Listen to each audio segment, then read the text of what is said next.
Buenos días, ¿cómo están? Quiero invitarlo para que por favor salude a la persona que está al frente suyo, detrás. Dele la bienvenida. Mientras yo me organizo acá.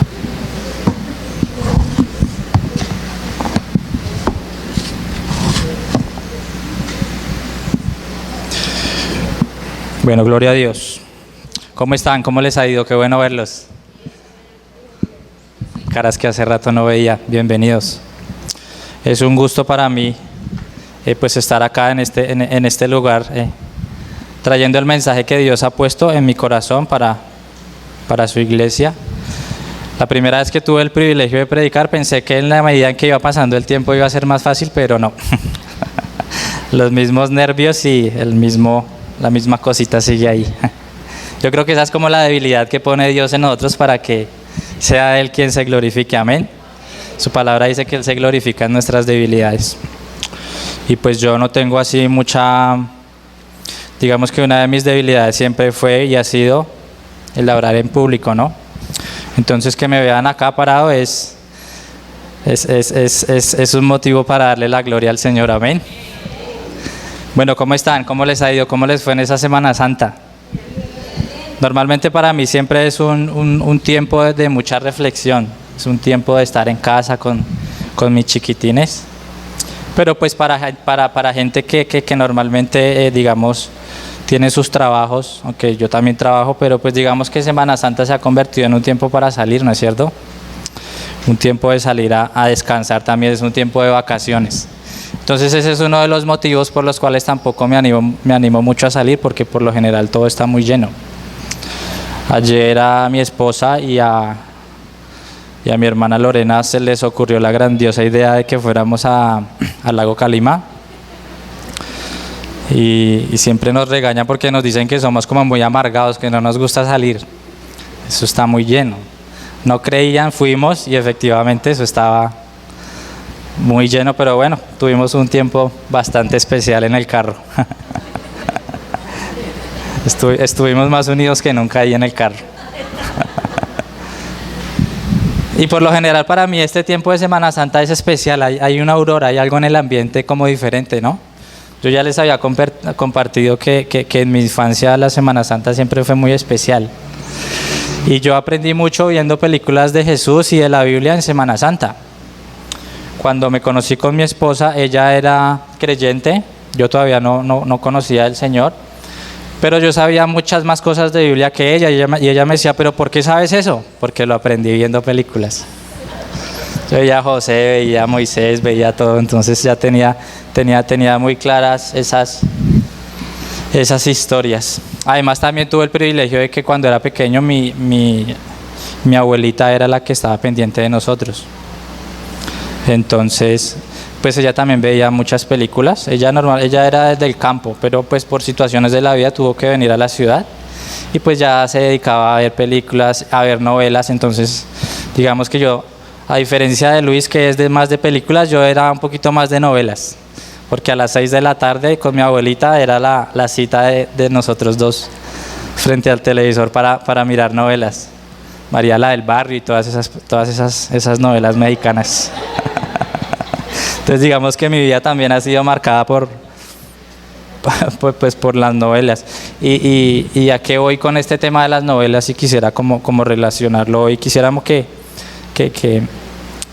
viéramos en las Escrituras y que meditáramos acerca de una novela que podemos encontrar ahí. Se encuentra en el libro de Ruth.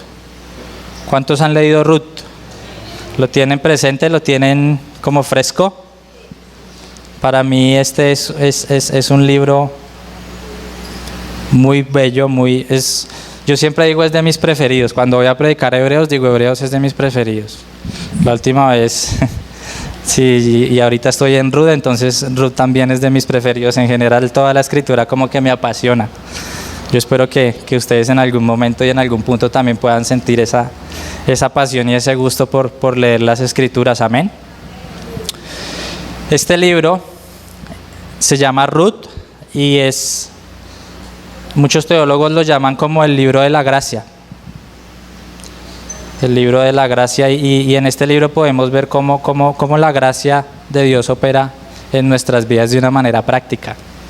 Entonces quisiera que estuviéramos hoy en Ruth para que usted abra su Biblia y la tenga lista ahí en el libro de Ruth. Este libro, como toda novela, tiene unos personajes y tiene una trama. Hay momentos de crisis, de amor. Esta novela, por llamarla así, cuenta con 7 personajes y los voy a mencionar para que cuando vayamos en la historia podamos como ir teniendo claro cada uno de los personajes. El primer personaje es Elimelech. El segundo personaje que tengo acá es Noemí.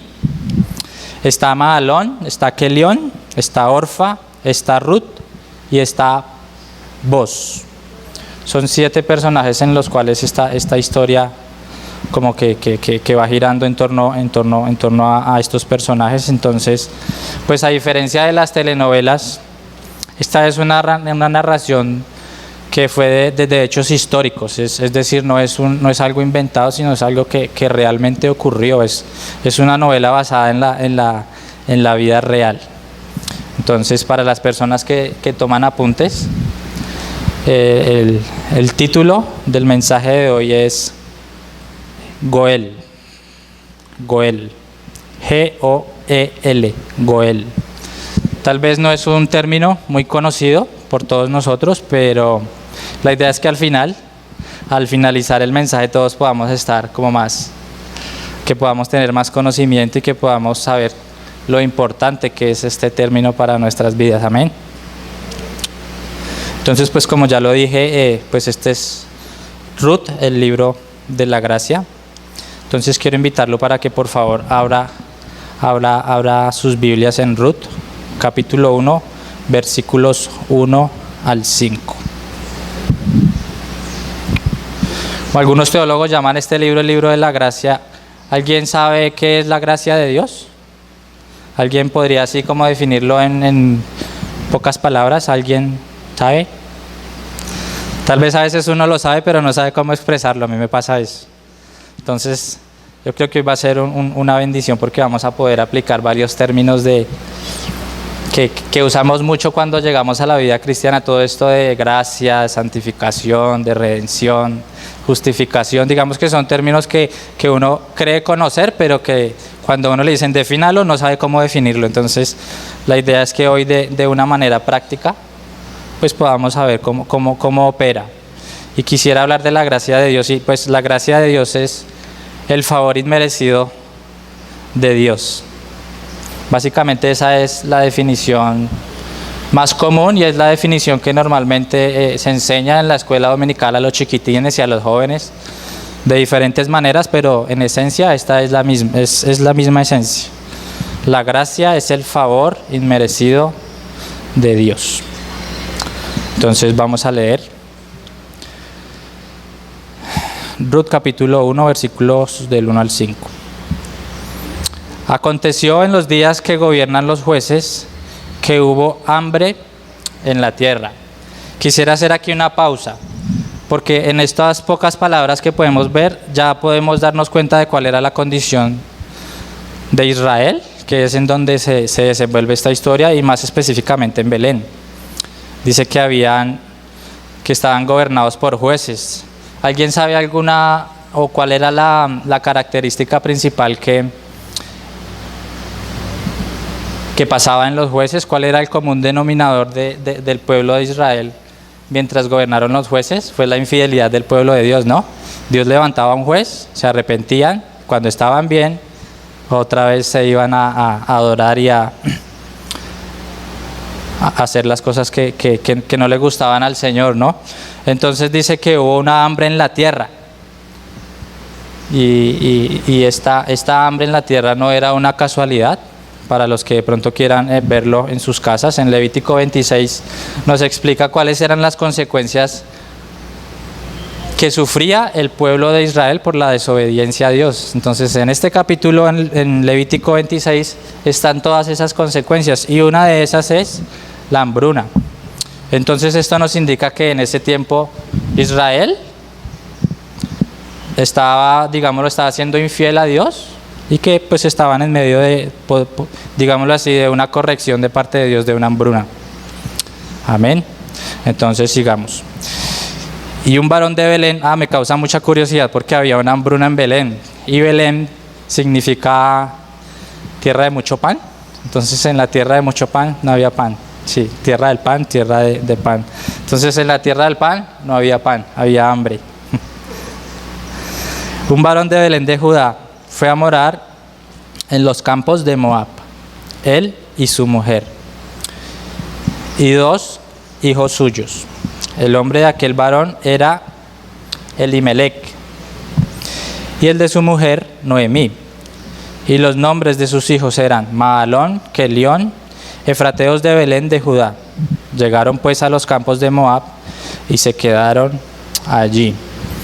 Cuando leí este pasaje, quisiera hacer ahí como un paréntesis. Cuando leí este pasaje, yo digo, pues está bien, uno como sacerdote cuando hay momentos difíciles tiene que buscar cómo suplir a su familia, ¿no? Pues porque esa es una de nuestras labores principales, ¿no? Ser proveedores en el hogar. Entonces quizás esta familia estaba pasando por esta crisis, pero lo que me llama mucho la atención es por qué este varón, Elimelec, decidió irse a otra tierra, a una tierra pagana, a una tierra que en Deuteronomio, pues Dios la maldijo. Yo pienso muchas veces y he pensado en mi testimonio. Yo, como todos saben, soy de Bogotá, también estaba en una crisis, pero pues por la gracia de Dios siempre tuve clara cuáles eran mis prioridades. Entonces yo dije, si yo voy a salir de Bogotá, tiene que ser a un sitio en donde yo vaya a conocer más del Señor. Esa tiene que ser la prioridad más importante de nuestra vida siempre. Siempre. Entonces me causa mucha curiosidad porque este varón estaba en la tierra prometida, en la tierra que Dios le había dado. Obviamente habían dificultades, pero ¿por qué no se fue a otra tribu, no? Israel tenía varias tribus. Probablemente en una tribu en donde estaba más cerca al río Jordán, que eran más, digámoslo así, que producían más fruto, porque no consideró pues trasladarse, pero no salir de ahí, de la tierra en la que Dios le había dado. Para mí eso siempre pues me causó mucha duda, ¿no? Y quisiera como hacer un paréntesis ahí y decir que tenemos que ser sabios cuando tomamos decisiones, y sobre todo cuando nuestras decisiones pues es necesario que las tomemos en medio de circunstancias difíciles, ¿no? Y es tener en cuenta que Dios siempre debe ser nuestro primer lugar. Si usted está pensando en salir, si está pensando en una reubicación, hay que pensar primero en realmente voy a crecer, voy a conocer más al Señor. El Señor me está llevando a esa tierra. Hay un pasaje en donde Moisés le dice a Dios que si su presencia no va con él no se va a ningún lugar. Entonces yo creo que esa debería ser nuestra prioridad al momento de tomar estas decisiones, ¿no? Porque mire lo que pasa, pues quisiera pasar ya al verso 3, dice, y murió Elimelec, marido de Noemí, y quedó ella con sus 2 hijos. A veces uno sale como pensando en lo mejor, pero pues digamos que aquí ellos salieron con alguna esperanza, pero pues allá Elimelec encontró la muerte. Entonces queda Noemí con sus 2 hijos. Esta mujer se había convertido en una viuda. Normalmente, y como lo podemos ver en el Antiguo Testamento, la condición de las mujeres viudas era bastante crítica. Primero pues por la tristeza de haber perdido al marido, pero pues su condición económica y social cambiaba radicalmente. Era una condición de pobreza. Algunas llegaban a ser llegaban a una condición de mendicidad. Algunas tenían que venderlo todo, y si el esposo tenía alguna deuda tenían que irse como esclavas para pagar esa deuda. Era una condición bastante difícil ser viudas en el tiempo del Antiguo Testamento, y esta mujer quedó en esta condición, en un futuro oscuro, en un panorama poco alentador. En el Antiguo Testamento las viudas se usaban como figura de tristeza, como figura de desolación. En Lamentaciones, en el versículo 1:1, Dice, ¿cómo ha quedado la sola ciudad populosa? Está refiriéndose a Israel. La grande entre las naciones se ha vuelto una viuda. En el Antiguo Testamento el término de viuda lo usaban para referirse a tristeza, a un estado pues como deplorable, como sin futuro, como sin esperanza.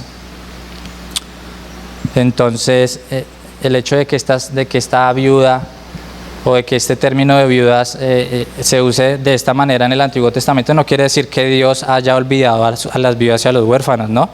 Pues porque en el Antiguo Testamento y en toda la Escritura podemos ver que las viudas y los huérfanos siempre han sido como la prioridad del Señor, amén.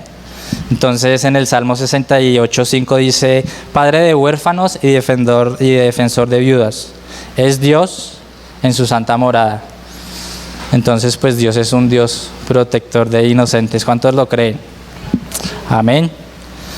Sigamos en el versículo 4, amor. Entonces murieron estos dos, este varón, y quedó Noemí con sus 2 hijos. Y dice, los cuales tomaron para sí mujeres moabitas. El nombre de una era Orfa y el nombre de la otra era Ruth. Y habitaron allí unos 10 años. Y murieron también los 2, Mahalón y Kelión, quedando así la mujer desamparada de sus 2 hijos y de su marido.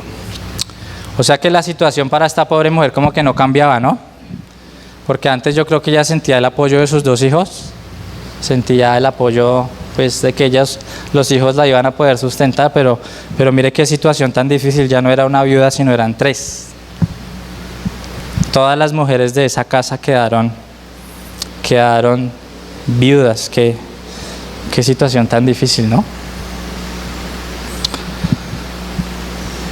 Después de esto finalmente escucha que Dios ha visitado otra vez a Belén, a su tierra, y ella toma la decisión de volver. Dice, otra vez hay abundancia de pan en mi tierra, entonces yo decido volver.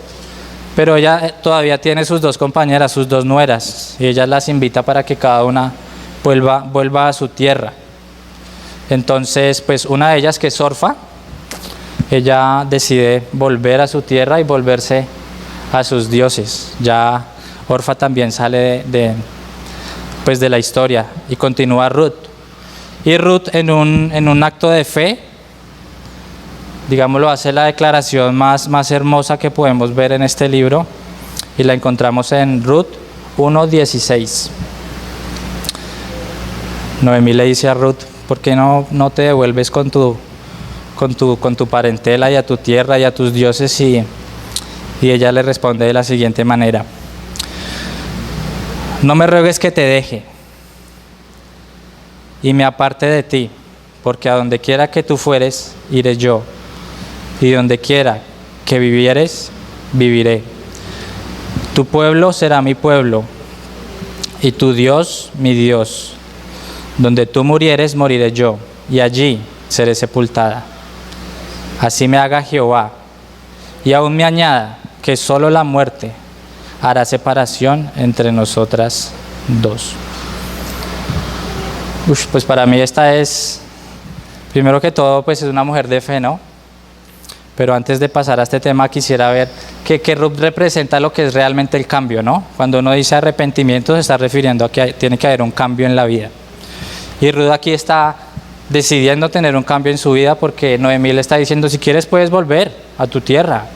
Y ella dice, no, yo quiero un cambio. Por eso le dice, no me pidas que te vaya. Donde quieras que vaya, yo iré contigo. Y le dice, tu pueblo será mi pueblo y tu Dios será mi Dios. ¿Qué quiere decir? Que ella está siguiendo, no a Noemí como persona, sino que ella está buscando estar bajo la cobertura del Señor en Israel. Ella ha decidido cambiar su estado de vivir en una tierra pagana como Moab, y ella quiere hacer parte del pueblo de Israel, quiere estar ahí y quiere que Dios sea su Dios. Incluso le dice que donde mueras moriré. Y aún así dice, y si no lo cumplo, entonces que muera. Está haciendo como una pena autoinvocada, como que si no cumplo que me muera, o sea, era una decisión bastante radical, quería un cambio en su vida. A mí me gusta mucho este pasaje porque yo veo que, pues que Ruth, una mujer de fe, ¿no? Creyendo. Y me gusta más porque, voy a confesar algo, y cuando yo me casé, mi esposa en los votos leyó este versículo, entonces para nosotros, sobre todo para mí, es algo que realmente llega a mi corazón y es ver cómo la fe de una mujer, y sobre todo que mi esposa me dijo, tu Dios será mi Dios, y pues hoy estamos acá sirviendo al Señor. Entonces pues Dios es fiel, ¿no? Y cuando uno toma decisiones con fe, pues Él responde a eso, ¿no? Entonces para mí este es uno de los pasajes que siempre recuerdo y que espero que pueda ser cumplido en toda nuestra vida matrimonial. Hay una pequeña cuña. Entonces en esta escena podemos ver tres respuestas diferentes. Hay tres mujeres con tres situaciones muy distintas. La primera es Orfa. ¿Qué hizo Orfa? Ella decidió volver. Y cuando vamos al hebreo, al significado de Orfa, quiere decir como cuello enderezado, como cuello duro. También se usa para un término de cerviz dura. Entonces no sé si se acuerdan cuando Moisés estaba como hablando con Dios y decía, es que Israel es un pueblo de cerviz dura, ellos quieren volver a Egipto. Y pues aquí Orfa nos está mostrando como ese carácter, ¿no? De que en la primera circunstancia difícil volvemos al pecado, volvemos allá de donde Él nos había sacado, y pues Orfa en este caso representa eso, ¿no? Volver al pecado, volver a Egipto, volver a otros dioses. Está Noemí, quien en su eterna tristeza, en su tristeza, en su dolor, ella decide tomar una actitud de amargura. No me llamen Noemí, llámenme Mara, que es amargura. Y eso también puede ser un ejemplo para nosotros como iglesia, ¿no? Muchas veces en circunstancias de la iglesia o de la vida cristiana pasa algo con algún hermano y como que nos llenamos de amargura, ¿no? Muchas veces le echamos hasta la culpa a la iglesia y decimos, ay no, yo no voy por allá porque es que el otro día fui y mi hermano no me saludó, como que uno se amarga. El otro día fui y el pastor no me saludó, yo ya no vuelvo por allá, se le amarga la vida a la gente. Entonces esta es una actitud de Noemí de estar amargada. Y hay otra actitud, y hay otra mujer que nos muestra, es Ruth. Como ya lo había mencionado, es una mujer que decidió seguir adelante, que hizo una confesión de fe sin conocer el futuro. Y eso es lo que muchas veces Dios espera de nosotros, nuestra fe. ¿Alguien puede dar la definición de fe? Que está en Hebreos 11:1. ¿Alguien se la sabe de memoria? ¿Alguien la? Amén. Ajá. Después la fe, la certeza de lo que se espera y la convicción de lo que no se ve. Y esa fe la podemos ver muy viva aquí en la vida de Ruth, ¿no? Ella no sabía a dónde iba a llegar, no conocía a nadie, pero aún así dijo, tu pueblo será mi pueblo y mi Dios será mi Dios. Amén. Ya después de que ellas hacen toda esta charla, pues deciden regresar, ¿no? Yo a veces pienso en cómo pudo haber sido ese regreso de Noemí a Belén, ¿no? Tuvo que haber sido bastante complicado porque la gente, aunque a veces quiere ayudar, como que no le ayuda a uno mucho, sino que empieza como a juzgar, ay, vea esta mujer pobrecita, se fue por un mejor futuro y vea cómo llegó. Sin hijos, viuda y aparte de todo con una muchacha extranjera. ¿Qué pecado con esa mujer? Yo creo que eso tuvo que haber sido una situación difícil porque a veces nosotros como cristianos somos así, ¿no? Como que por debajeamos, ay, pobrecita. Entonces eso tuvo que haber sido una situación muy difícil. Yo he tratado de ponerme en los zapatos de Noemí y tuvo que haber sido muy difícil, sobre todo por la condición en la que iba de pobreza, ¿no?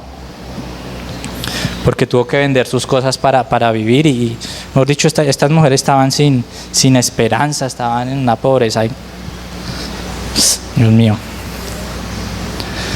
Pero a lo largo de esta historia, y no quisiera entrar como en la lectura de todo este libro, porque nos demoraríamos mucho, Pero más adelante podemos ver cuál fue la actitud de Ruth frente a esta circunstancia tan difícil, ¿no? A veces nosotros tenemos actitudes como de que, ay, Dios mío, me fue mal, pero como que nos quedamos ahí quietos, ¿no? Esta mujer fue a trabajar, a recoger cebada, a buscar qué hacer, y esta actitud valiente de Ruth es como un ejemplo, ¿no? Es una mujer trabajadora, es una mujer que iba con su suegra y que no se afligió ante la situación difícil, al contrario, ella salió. Y providencialmente, por la soberanía de Dios, ella llegó a un campo a recoger espigas, y ese campo era de un pariente de Noemi que se llamaba Boaz. Entonces me gusta mucho esta palabra de providencialmente. Ruth llega a esa finca porque muchas veces como cristianos estamos esperando que Dios nos hable desde el cielo con una voz audible y que diga, haga esto, esta es mi voluntad. O vamos a la iglesia esperando que de pronto un hermano nos dé una palabra, ¿no? Esto va a pasar, y si de pronto no la recibimos, pues nos vamos a volver amargados. Pero yo pienso que Dios también habla en las diferentes circunstancias de la vida, ¿no? Cuando uno está en conexión con el Señor y uno depende de Él, entonces uno empieza a moverse según su dirección, ¿no? Y Él lo va guiando a uno hacia donde uno quiere que vaya. Dios también habla en los detalles de la vida. En la medida en que uno se va moviendo, Dios lo va guiando providencialmente. Y entonces esta mujer llega a donde Boaz, que era un pariente de Noemí. Entonces Boaz pues pregunta quién es esta mujer. Al parecer ella ya era muy conocida en Belén y tenía muy buenas referencias. Y le dan buenas referencias de esta mujer, y parece que halló gracia ante los ojos de Boaz. Tanto así que la invitó a que comiera de su mesa.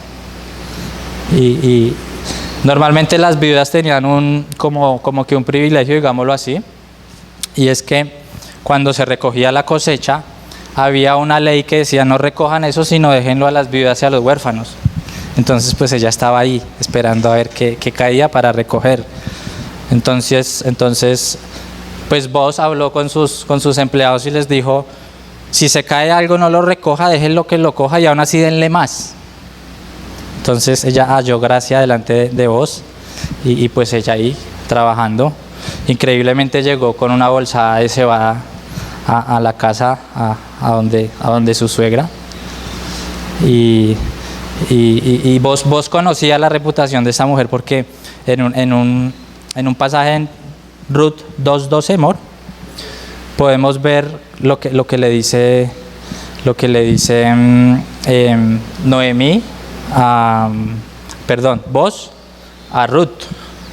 Él la conocía por lo que había hecho, por lo que había dejado, y le dice, Jehová recompense tu obra y tu remuneración sea cumplida, para que Jehová, Dios de Israel, bajo cuyas alas has venido a refugiarte. Como que la confirma, ¿no? Ella decidió que su Dios era su Dios, el Dios de Noemí, y ahora vos le está diciendo, bajo cuyas alas has venido a refugiarte, bajo las alas del Dios de Israel. Entonces por fe Ruth dejó a su parentela y ahora se encuentra bajo las alas de Israel. Qué bendición, qué ejemplo, ¿no? Entonces llega Ruth a donde Noemí. También tienen una charla porque Noemí se sorprende porque llega con tanto grano. ¿Qué pasó? Entonces pues ella le explica que tuvo un encuentro con Boaz. Entonces la actitud de Noemí en este pasaje cambia. Vamos a Ruth 2:20 y vamos a ver cuál es la reacción de Noemí al escuchar todo lo que Ruth le está contando, todo lo que le pasó con este varón. Entonces le dice Noemí a su nuera, sea él bendito de Jehová, o sea, sea vos bendecido, pues que no ha rehusado a los vivos la benevolencia que tuvo para con los que han muerto. Después le dijo Noemí, nuestro pariente es aquel varón, uno de los que pueden redimirnos. Y aquí, en este pasaje hay una palabra, y es la primera vez que sale en este libro, y es la palabra redimirnos. Entonces acá la actitud de Noemí ya es diferente, ¿no? Hay una esperanza, hay una luz al final del túnel. Alguien puede redimirnos, pero ¿alguien acá sabe qué es redimir o redentor? Yo creo que a veces nos pasa igual que como con el término gracia, sabemos qué es, pero no sabemos definirlo. Entonces quisiera hoy como que pudiéramos conocer el significado de esta palabra, de redentor, y esta palabra tiene dos raíces hebreas. La primera es padá, que se refiere a liberar, a rescatar. Este término lo usa el rey David cuando dice: vive Jehová que ha redimido mi alma, o sea, que ha librado mi alma. Dice padá. Y la otra raíz es gaal, que también quiere decir liberar, quiere decir rescatar, quiere decir vengar. Pero este término es usado cuando hay ciertas obligaciones, digámoslo así, familiares. Entonces el encargado de rescatar, digámoslo así, de Goel, que es el título de nuestra prédica, de rescatar, de vengar, es el Goel, o sea, el Gaal, el Goel. Entonces podemos ver este término en términos generales y vemos que Dios siempre ha sido ese Goel, ese rescatador, ese quien redime al pueblo de Israel. Podríamos decir que Dios es el familiar más cercano de Israel, que no solo lo protege, sino que también lo salva y que también los libera. Entonces vemos varios ejemplos en las Escrituras y es cuando Dios decide sacar a Israel de Egipto, ¿no? Deuteronomio 7:8 dice: os ha sacado Jehová con mano poderosa y os ha rescatado. O sea, los ha redimido de servidumbre de la mano de Faraón, rey de Egipto. Y otro ejemplo que traigo acá es cuando estaban en Babilonia deportados. Isaías 4:14 dice: no temas, gusano de Jacob, oh vosotros los pocos de Israel, yo soy tu socorro, dice Jehová. El Santo de Israel es tu redentor, o sea, tu Goel. Es tu familiar más cercano, es quien rescata a Israel. Entonces, volviendo a la historia de Ruth, Boz es un pariente redentor para estas dos mujeres. Es quien tenía como el derecho de redimirlas. Entonces, Noemí cobra ánimo por eso. Los encargados de redimir tenían unas obligaciones. Entonces quiero ver las obligaciones, eran 4. La primera era comprar de nuevo la tierra que fue vendida en los tiempos de necesidad. Como la viuda estaba en necesidad, necesitaba comer, vendía las tierras para ganar dinero y así pues poder suplir sus necesidades. La otra era liberar a una persona que había sido vendida como esclava. Cuando la cabeza del hogar moría y tenía deudas, pues la mujer pasaba a pagar esa deuda y se vendía como esclava. La otra es vengar la sangre de un pariente asesinado. Y la otra es desposar a una viuda sin hijos para redimir el nombre del familiar. Entonces pues había una esperanza para estas dos mujeres. Noemí le da unas instrucciones a Ruth y le dice: este man nos puede ayudar, entonces usted se va a arreglar bien linda, va a ir y digamos que habían unas ciertas cosas que había que cumplir. Entonces pues ella se arregla y cumple todo lo que le dice Noemí. Al final de todo lo que ella hace, se postra ante los pies de Boz, que estaba durmiendo, y Boz se levanta a medianoche y la ve a ella ahí acostada a sus pies. Y pues digámoslo así, de una manera pues como más moderna, Ruth le pide matrimonio a Boz. Le dice: tú eres el único que me puede redimir. Entonces resulta ella pidiéndole matrimonio a Boz, así como a mí. Ella termina pidiéndole matrimonio a Boz y Boz la acepta y le dice, le hace una declaración y le dice: yo redimiré, vive Jehová. O sea, le dice: yo seré tu Goel, y hace una promesa con Dios. Pero Boz no puede casarse con ella de una vez porque Boz no era el pariente más cercano. Hay algunos estudios que dicen que Boz era hermano de Elimelech, que fue quien murió, pero no era el que le seguía, sino que había otro. O sea que era como, digamos, el tercero, había el segundo. Entonces, en el orden y en la ley tenía que ser de pariente más cercano, es quien tiene el derecho de redimir. Entonces él va a buscar al otro pariente y el otro pariente le dice que sí, que efectivamente él redime, que él compra y todo. Pero cuando él le dice, pero si usted va a redimir, se tiene que casar con Ruth. Entonces él ya se echa para atrás porque Ruth era una mujer extranjera. Entonces él tenía miedo de perder como sus tierras y eso. Entonces dijo no. Si es así, yo no me voy a casar, no voy a redimir. Entonces le dio el derecho a Booz y ellos hicieron un pacto y en ese tiempo, como no había escrituración ni había nada, entonces él le entregó una sandalia en presentación de que habían llegado a un acuerdo delante de todos los ancianos.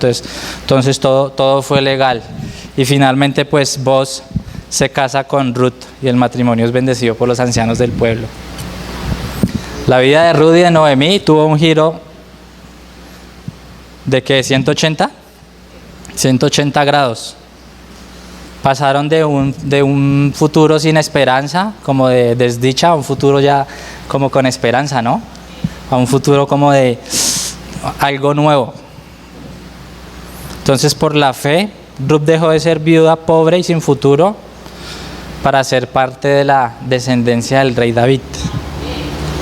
Y por lo tanto, a ser parte de la genealogía de Jesucristo, y esto lo podemos ver en Mateo. Ruth está ahí, por fe. Lo que más me llama la atención es que era una mujer, podríamos decirlo gentil, ella no hacía parte de Israel, era pagana. Entonces ahí hay algo, ¿no? Ahí hay un mensaje que de pronto podamos hacer en otra prédica. Porque Rahab y porque Ruth están ahí. Entonces, retomando ya el tema de Dios como redentor, como Goel, por excelencia del pueblo de David, quisiera que viéramos Éxodo 6:6, en donde podemos ver más claro acerca pues, de lo que Dios hizo por Israel. Dice: por tanto dirás a los hijos de Israel, yo soy Jehová, y yo os sacaré de debajo de las tareas pesadas de Egipto, y os libraré de servidumbre, y os redimiré con un brazo extendido y con juicios grandes. Dios siempre ha sido el Goel, el redentor de Israel por excelencia. Qué privilegio, ¿no? Tener ese redentor, el dueño de todo el mundo, el creador, es el redentor de Israel. Y ahora quisiera que viéramos cuál es nuestra situación. ¿Cuál es nuestra situación y cuál es nuestra condición como hombres después de la caída de Adán y Eva del Edén, ¿no? Porque dice que por un hombre entró el pecado, ¿no? Por la desobediencia de un hombre entró el pecado, entonces todos vinimos a ser pecadores. Ayer casualmente estaba mirando en las redes sociales y había un meme decía: mi mirada cuando vea a Adán y a Eva en el paraíso. No sé si solo yo me entiendo. ¿Cuál es nuestra condición como hombres caídos? Como hombres sin un redentor. Es que somos llamados enemigos de Dios. En Romanos 5:10 lo dice. Dice que estábamos en guerra, ¿no? Que somos llamados hijos de desobediencia, que estamos en un estado de pecado, en un estado de esclavitud, que estamos, digámoslo así, sin herencia, que estábamos ahí en lo vil, en lo menospreciado. Ese es nuestro estado sin Dios, sin Jesús. Entonces, cuando lo comparamos a estas viudas de esta novela, a Ruth, a Noemí, vemos que nuestro estado pues no era muy diferente, ¿no? Nuestro estado era, yo creo que incluso mucho peor al de estas viudas. Éramos incapaces por nuestros medios, por nuestras obras, de salir de esa condición. Estamos en un mundo caído, gobernado por el pecado. Entonces en nuestras fuerzas es imposible, es imposible, no podemos pagar esa deuda, no podríamos sobrevivir, no podríamos sacar la cabeza y decir hay un futuro. Pero gracias a Dios y quiero decirles que hoy soy portador de buenas noticias. ¿Cuántos lo creen? Ahorita estuvimos hablando de la reacción que tuvo Noemí cuando llegó Ruth a decirle que había un pariente redentor. Cambió su actitud, ¿no? Entonces yo vengo hoy también a decirles que hay esperanza, que tenemos un Goel, que tenemos un redentor, que no todo está perdido. Aquel varón llamado Boaz, el único redentor, el único Goel de estas mujeres, es una figura de Cristo. Cuando digo figura es que podemos ver a Cristo ahí. Siempre que leemos la Biblia, y es un secreto que yo tengo, es cuando leo las Escrituras siempre estoy buscando a Cristo, en todo lado, a donde voy, en el Antiguo, en el Nuevo, los profetas, siempre estoy buscando a Cristo, porque es un hilo conductor que Él siempre está, desde el principio hasta el fin. Entonces esa es nuestra actitud cuando leemos nuestras Biblias, y es buscar a Cristo. Y acá, Boaz es una figura de Cristo. Es un redentor eterno, Jesucristo. Al igual que Boaz, con Ruth nos miró con tierna compasión. Nos sacó del deplorable estado de miseria y de pecado en el que nos hallábamos. Hoy hace más de 2025 años llegó Jesús al mundo y en esta semana recordamos que Él dio su vida por nosotros y que hoy es resucitado. Pero que Él ahí en la cruz, cuando exhaló y botó su último aliento y dijo, consumado está, ya pagué, los redimí, ya, ustedes son libres. A un precio muy caro, a un precio de sangre, ¿no? Él nos compró para una herencia eterna. Entonces Jesucristo vino del cielo para convertirse en nuestro pariente más cercano, en nuestro Goel. Quiero que leamos Filipenses, capítulo 2, versículos 6 al 8. Para mí también este es uno de los preferidos y es la base para todo. Y dice, el cual, siendo en forma de Dios, no estimó ser igual a Dios como a cosa que aferrarse. Nos muestra el estado en el que estaba Jesús, ¿no? En esa divinidad. Sino que se despojó a sí mismo, tomando forma de siervo, hecho semejante a los hombres, y estando en condición de hombre, se humilló. Entonces acá podemos ver que no solamente se despojó de su divinidad, sino que se hizo siervo. Se salió de allá de la eternidad y vino aquí a la tierra y se hizo siervo, semejante a hombre. O sea, ya cumplía los requisitos de ser nuestro pariente más cercano, ¿no? Porque ahora era hombre, ahora estaba más cercano. Se humilló a sí mismo y haciéndose obediente hasta la muerte y muerte de cruz. Se hizo hombre para compartir nuestra naturaleza y para redimirnos. Entonces,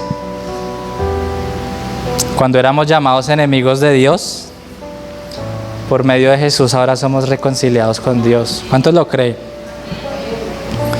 Estábamos en guerra con Dios, por medio de Jesús, ¿ahora qué? Estamos en paz para con Dios, dice la Escritura. Cuando éramos llamados hijos de desobediencia, Él nos llama hijos de luz. Somos sus hijos, porque Él es la luz. Cuando estábamos esclavos por el pecado, incapaces de salir, de librarnos de este pecado, Él nos hizo libres. Él rompió las cadenas del pecado. ¿Cuántos lo creen? Yo cuando pienso esto y cuando estoy haciendo la prédica siempre tengo una expectativa muy alta, ¿no? Y me imagino a la iglesia diciendo, amén, gloria a Dios. Porque hay un cambio de vida, hay un cambio de muerte a vida. ¿Cuántos lo creen? Amén. Estábamos sin herencia y ahora tenemos vida eterna. Antes no había esperanza, había muerte y ya, ahí termina todo. Yo veo pasar muchas procesiones acá y hacen bulla y todo, y para ellos ese es el final. Pero para nosotros ese es apenas el comienzo, es el comienzo de una vida eterna con Cristo. Él nos sacó de lo vil y de lo menospreciado y nos ha dado una nueva identidad. Amén. Ahora, para hacer el Goel, el pariente más cercano, teníamos que tener dos requisitos. El primero, tener los recursos para pagar, ¿no? Y el segundo era el deseo de redimir.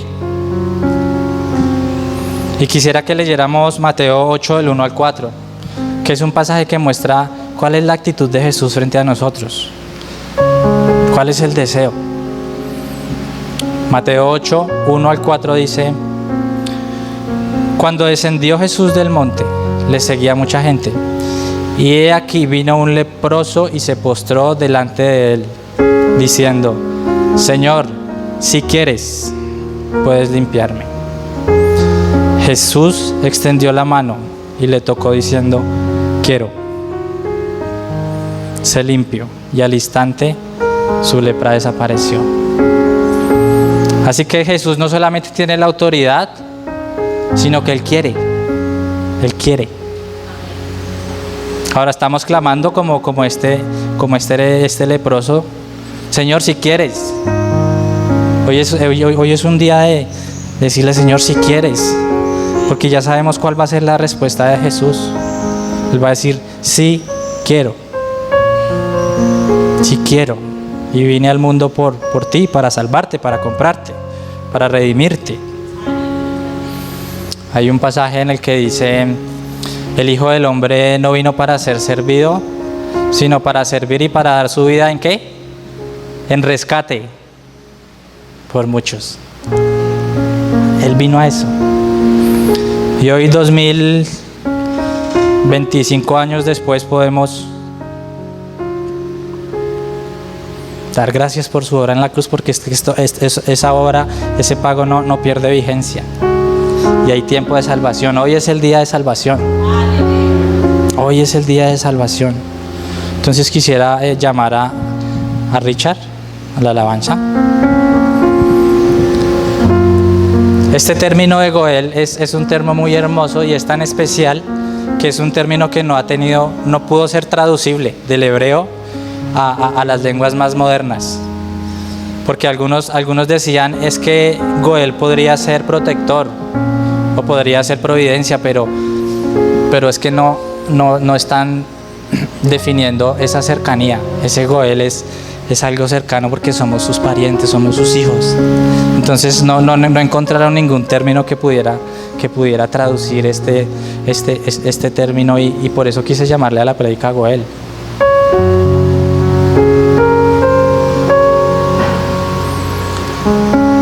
El Señor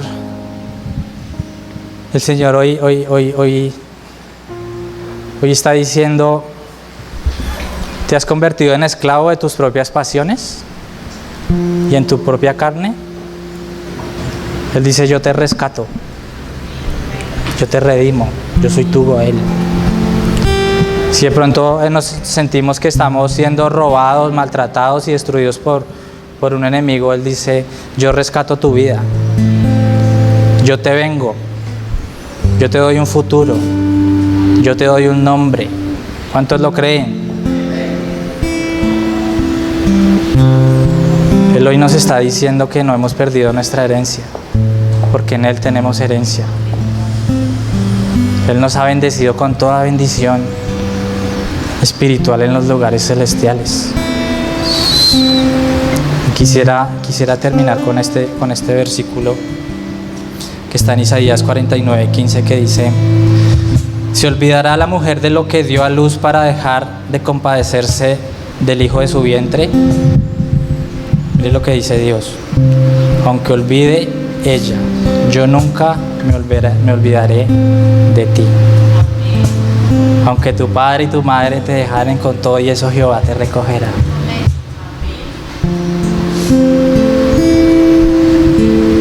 Quiero invitarlos para que se pongan sobre sus pies. Yo pienso que es un momento muy especial y quisiera que tuviéramos la oportunidad de orar.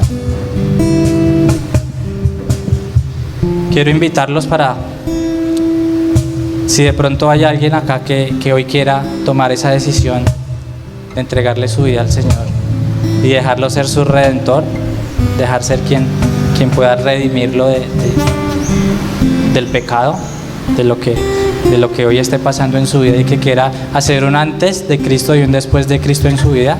Yo quiero invitarlo para que usted pueda pasar al frente. Queremos orar por usted.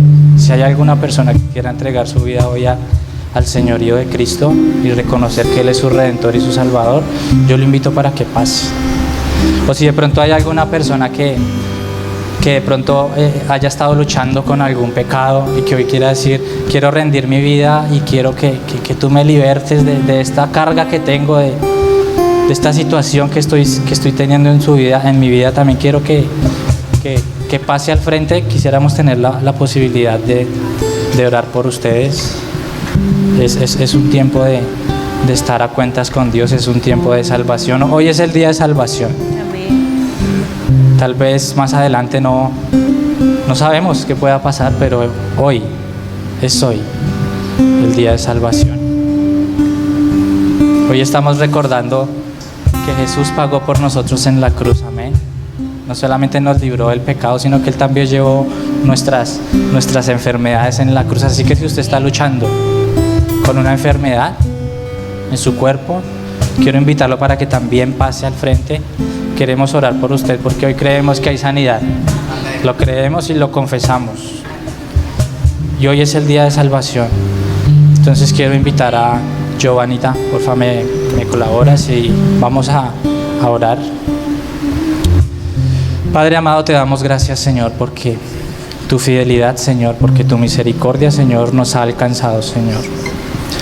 Padre, te damos gracias, Señor, porque has traído buenas noticias a nuestra vida. Amén. Has traído esperanza, Señor. Señor, y hoy, en este día, Padre, quiero entregarte mi vida. Quiero reconocerte como mi Señor, como mi Salvador. Quiero que mi vida tenga un antes y un después de ti. Quiero pedirte perdón, Señor, porque he pecado contra ti y contra el cielo, Señor. Y te pido que por tu sangre preciosa, Señor, me limpies de todo pecado, Señor, y que me des una nueva vida en ti, Jesús. Una vida de libertad de pecado, una vida de gozo, una vida de paz, Señor. Una vida de confianza en ti, Señor. Hoy te entrego mi vida, Señor, y te reconozco como mi Salvador, como mi Redentor, como mi Goel, Señor. Te pido que escribas mi nombre en el libro de la vida, Señor, y que no lo borres jamás. Padre, en esta mañana queremos orar también por sanidad, Señor. Padre, porque no solamente trajiste libertad de pecados, Señor, sino que también llevaste, Señor, nuestras enfermedades, Señor, en la cruz. Señor, y que creemos que por medio de tu Espíritu Santo, Señor, tu obra redentora, Señor, sigue actuando hoy en nuestra vida, Señor. Padre, y hoy declaramos, Señor, sanidad en nuestros cuerpos. Hoy declaramos, Señor, que tú nos has hecho libres, Señor, que tú has roto, Señor, las cadenas de la enfermedad, Señor. Que tú traes una vida nueva, Señor, que tú restableces, Señor, esas células malignas que hoy atacan nuestro cuerpo, Señor. Tú haces todo nuevo. En el nombre de Cristo Jesús lo creemos. Padre, que esos pulmones que quizás no estén funcionando de la manera correcta, Señor, hoy tú traes un soplo nuevo, Señor, y hoy empiezan a funcionar de la manera en que tú quieres, Señor. Hay sanidad, Señor, en la sangre de Cristo Jesús. Hay poder, Señor. Oh, Señor, gracias por este tiempo, Señor, tan especial que nos permite, Señor, de entregar, Señor, nuestras vidas a ti, de recordar tu señorío, tu majestad, Señor. Declaramos, Señor, que solo tú eres Rey, que no hay nadie como tú, ni en los cielos, ni en la tierra, Señor, ni debajo de ella, Señor, porque solo tú eres digno, Señor. Hay poder, Señor, en tu sangre. Hay poder, Señor. Las cadenas rotas son y la enfermedad llevó. Hay poder en tu sangre, Jesús. Todo ciego verá y todos confesarán que hay poder en tu sangre, Jesús. Las cadenas rotas son y la enfermedad llevó. Hay poder en tu sangre, Jesús. Todo ciego verá y todos confesarán. Yo quiero invitarlo para que ahí desde donde usted está pueda levantar una alabanza. Que podamos unirnos como hermanos, como hijos de Dios. Que usted pueda levantar sus manos y decir: hay poder. Vamos a unirnos como iglesia. Vamos a confesarlo con nuestra boca. Que fluyó por amor.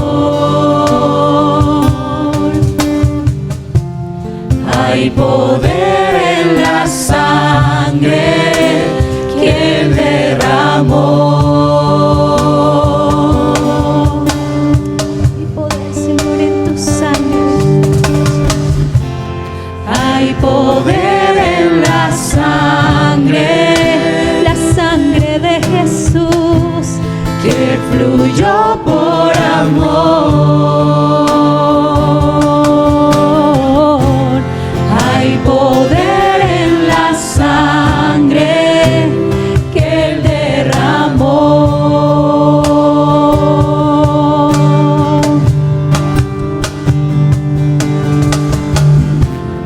Hay poder en la sangre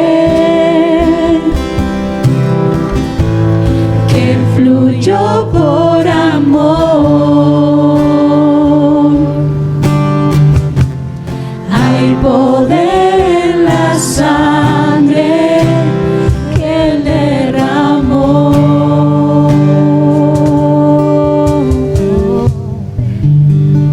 Gracias, Jesús. Gracias por este tiempo, Señor. Te adoramos y te exaltamos, Señor. Quiero invitarlos para que le den un aplauso al Señor. Un aplauso más fuerte porque es para el Señor. Santo, santo, Dios todopoderoso, ¿quién fue, quién es y quién vendrá?